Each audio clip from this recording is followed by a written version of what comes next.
بسم اللہ الرحمن الرحیم۔ جیسے کہ رمضان مبارک کا اتنا بابرکت مہینہ چل رہا ہے، لیکن ہمارے مستحق لوگوں کے گھروں میں فاقہ کشی جاری ہے، تبھی ہم افطاری کے وقت ہمارے مستحق گاؤں دیہات میں آج یہ سامان پکانے کی تیاری کر رہے ہیں تاکہ ہمارے مستحق لوگ پیٹ بھر کے اپنے بچوں کے ساتھ کھانا کھائیں۔ میں آپ سے گزارش کروں گا اس نیک کام میں ہماری مدد فرمائیں، کیونکہ ابھی بہت سارے گاؤں رہتے ہیں اس رمضان کے مبارک مہینے میں مہنگائی کی وجہ سے نہ وہ پیٹ بھر کے سحری کر پا رہے ہیں، نہ وہ پیٹ بھر کے افطار کر پا رہے ہیں۔ تو یہ ہمارا فرض بنتا ہے کہ اگر ہمارے دسترخوان جو اتنے بھرے ہوئے ہوتے ہیں، اگر ایک ایک طعام ہم اپنے دسترخوانوں سے کم کر لیں، باخدایا سے بہت سارے لوگ پیٹ بھر کے کھانا کھا سکتے ہیں۔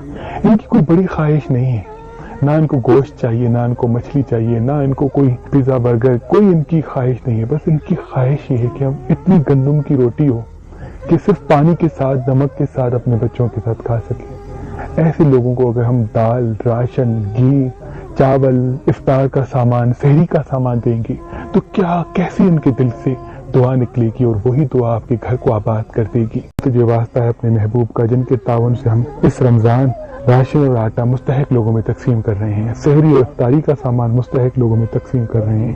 ان سب کی تمام دعائیں اپنے دربار میں قبول و مقبول فرما، اور جو ہمیں دیکھ رہے ہیں ان کو بھی کبھی کسی کا محتاج نہ کر۔ اللہم صلی اللہ علیہ وسلم۔ حضور علیہ الصلوۃ والسلام نے فرمایا، روزے کی پہلی خاصیت، اور خاص طور پہ ماہ رمضان المبارک کے روزے جن کا ذکر ہو رہا ہے، ان کا پہلا فائدہ اہل ایمان کے لیے یہ ہے کہ یہ بڑے بڑے گناہوں سے انسان کو بچا لیتا ہے، اپنی حفاظت کی آغوش میں لے لیتا ہے، اور انسان کے لیے ڈھال بن جاتا ہے تاکہ ان گناہوں کے سبب وہ جہنم اور دوزخ تک جانے سے بچ سکے۔ اس کا ایک پہلو یوں بھی ہے کہ حضور علیہ الصلوۃ والسلام نے ارشاد فرمایا، جب ماہ رمضان شروع ہو جاتا ہے تو فرمایا، اذا دخل شہر رمضان فتحت ابواب السماء وفی روایت فتحت ابواب الجنہ وغلقت ابواب جہنم وسلسلت الشیاطین۔ فرمایا جب ماہ رمضان المبارک شروع ہو جاتا ہے تو اللہ تبارک و تعالی 3 فیصلے صادر فرماتے ہیں۔ ایک یہ کہ آسمانوں کے اور جنت کے دروازے کھول دیے جاتے ہیں، جنت کے سارے دروازے کھول دیے جاتے ہیں، اور آسمانوں کے دروازوں کے کھولنے کا مطلب یہ ہے کہ اشارہ ہے اللہ پاک کی رحمتوں، نعمتوں اور برکتوں کے دروازوں کی طرف۔ کوئی دروازہ اللہ کی رحمت کا دروازہ ہے، کوئی اللہ کی بارگاہ سے مغفرت کا دروازہ ہے، کوئی اس کے فضل و کرم کا دروازہ ہے، کوئی اس کی رحمت اور اس کی قربت کا دروازہ ہے۔ الغرض اللہ پاک اپنی رحمتوں اور برکتوں اور اخروی نعمتوں کے سارے دروازے ماہ رمضان المبارک کے لیے کھول دیتے ہیں، اور جنت کے سارے دروازے بھی کھول دیے جاتے ہیں۔ اور صرف اتنا کرم نہیں ہوتا کہ جنت کے سارے دروازے کھول دیے جاتے ہیں، مطلب اس کا کیا ہے؟ مطلب یہ ہے کہ اس مہینے میں جنتی بننا لوگوں کے لیے آسان کر دیا جاتا ہے۔ سارے دروازے کھول دینے کا مطلب یہ ہے کہ جنتی بن جانا، اللہ کی بارگاہ قرب تک پہنچ جانا، اس کے فضل و کرم اور اس کی نعمتوں کا مستحق بن جانا، اور اس کی رحمتوں اور بخششوں سے نوازا جانا، سال کے بقیہ 11 مہینوں کے مقابلے میں اس مہینے میں بڑا آسان کر دیا جاتا ہے۔ وغلقت ابواب جہنم، اور دوسرا فیصلہ یہ ہوتا ہے کہ دوزخ کے سب دروازے بند کر دیے جاتے ہیں، دوزخ کے دروازے بند کر دیے جاتے ہیں۔ مطلب یہ ہوا کہ وہ عوامل جو انسان کو جہنمی بناتے ہیں، وہ بڑے گناہ جن کا ذکر ابھی ہو رہا تھا، وہ محرکات، وہ عوامل، وہ اسباب جو انسان کو کھینچ کر جہنم کی طرف لے جاتے ہیں، ان میں اتنی بڑی کمی کر دی جاتی ہے کہ جس کمی کی طرف اشارہ کیا جا رہا ہے کہ لوگوں، ہم نے تو جہنم کے دروازے بند کر دیے ہیں، اب تمہاری مرضی کہ اب بھی جنتی نہ بن سکو تو نصیب ہے تمہارا۔ یعنی ہم نے تو جہنم کے دروازے بند کر دیے، جنت کے دروازے کھول دیے، یعنی تمہیں ایک ایسا ماحول عطا کر دیا جس ماحول میں دوزخی بننے کی گنجائش کم اور جنتی بننے کی گنجائش زیادہ ہے. اب تمہارا نصیب ہے کہ پھر بھی اللہ کی بارگاہ کی رحمتوں کی خیرات نہ پا سکو. وسلسلۃ الشیاطین. اور تیسرا فیصلہ فرمایا کہ شیطانوں کو زنجیروں سے جکڑ دیا جاتا ہے. شیطانوں کو زنجیروں سے جکڑ دیا جاتا.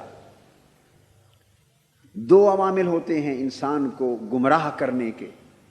ایک خارجی عامل وہ شیطان کا، ایک داخلی عامل وہ انسان کا نفس. اللہ پاک نے فرمایا کہ ہمیشہ انسان جب برائی کر بیٹھتا ہے تو کہتا ہے کہ لعنت ہو شیطان پر، اس نے مجھے بہکا دیا. بے شک وہ شیطان لعنت کا مستحق ٹھہرا، مگر شیطان کے بہکاوے میں آ جانا یہ زیادہ تر بدی اور تباہی اور ہلاکت کا باعث بنتا رہتا ہے. فرمایا کہ ہم اپنے بندوں پر اتنا کرم بھی کرتے ہیں کہ جتنے شیطان ہیں انسان کو بہکانے والے، ان کو اس مہینے کے لیے جکڑ کے بند کر دیا جاتا ہے. گویا خارجی عوامل بھی روک دیے جاتے ہیں، بس صرف ایک اندر کا عامل انسان کا اپنا نفس رہ جاتا ہے. صرف ایک اندر کا عامل رہ جاتا ہے انسان کا نفس، اور پھر اس نفس کی اصلاح کے لیے روزہ عطا کر دیا ہے کہ صبح سے شام تک اللہ کی رضا پر روزہ رکھنا، اور رات کو اللہ کی رضا میں قیام کرنا، اور پھر قیام کے دوران اللہ کا کلام سننا. یہ وہ 3 کام ہیں جن سے نفس کی اصلاح ہوتی. تو فرمایا لوگوں، نفس کی اصلاح کا ماحول عطا کر دیا، شیطانوں کو جکڑ دیا، دوزخ کے دروازے بند کر دیے، جنت کے دروازے کھول دیے، اور سراسر رحمتوں اور برکتوں کا ایک ماحول عطا کر دیا. کیا اب بھی کمی ہے اس بات میں رہ گئی کہ تم مولا کے شکر گزار بندے بن جاؤ، تم متقی بن جاؤ، اللہ کی رحمتوں، نعمتوں اور جنتوں کے حقدار بن جاؤ؟ اگر اب بھی نہ بن سکو تو اس سے بڑی بدبختی اور شومی قسمت اور محرومی اور کیا ہوگی. وہ جو فرمایا نا کہ یہ روزے جو ہیں ڈھال ہیں، تو ڈھال کا مفہوم آپ سمجھ گئے دوسری حدیث سے کہ کتنے بچاؤ اللہ پاک نے ان روزوں کے مہینے میں عطا کر دیے، اس لیے ان کو ڈھال کر دیا.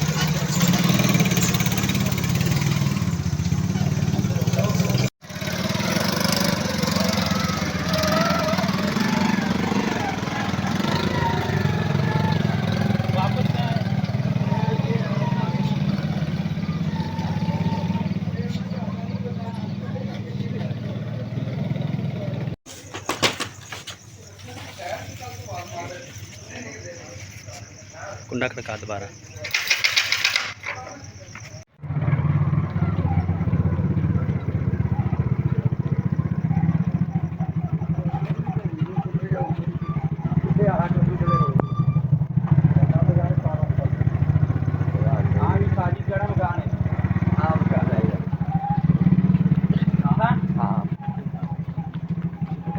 کھڑکا دے پٹی پٹی پٹی چک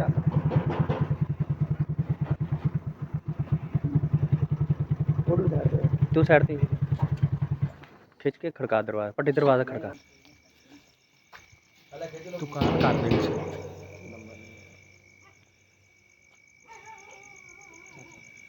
پٹی نو دے کے پٹی سبحان اللہ کمال.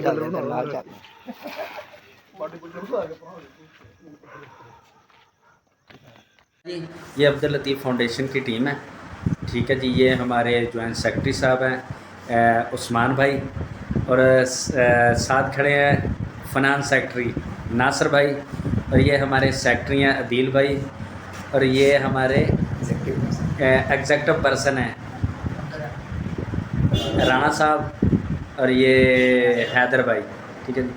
اچھا جی عدیل بھائی، آپ نوجوانوں کو کیا پیغام دینا چاہیں گے؟ سر میری نوجوانوں سے اپیل ہے کہ آئیں عبداللطیف ویلفیئر فاؤنڈیشن کے ساتھ مل کر بے سہارا لوگوں کی خدمت کریں، اور جو لوگ بے سہارا ہیں، جو مشکلات کا سامنا کر رہے ہیں، ان کا سہارا بنیں. نوجوانوں سے میں یہ اپیل کر سکتا ہوں بس. ماشاء اللہ. اس کا کیا طریقہ کار ہے؟ کوئی رجسٹریشن وغیرہ کرتے ہیں؟ کوئی فیس وغیرہ؟ نہیں، کوئی فیس نہیں ہے اس چیز کی. آئے آپ ہمارے ساتھ رابطہ کریں, ہمارا دفتر پہ آپ کی ٹیم کا حصہ بنے. ہماری ٹیم کا حصہ بنے, ہم خود مینیج کریں گے سب. ماشاء اللہ ماشاء اللہ.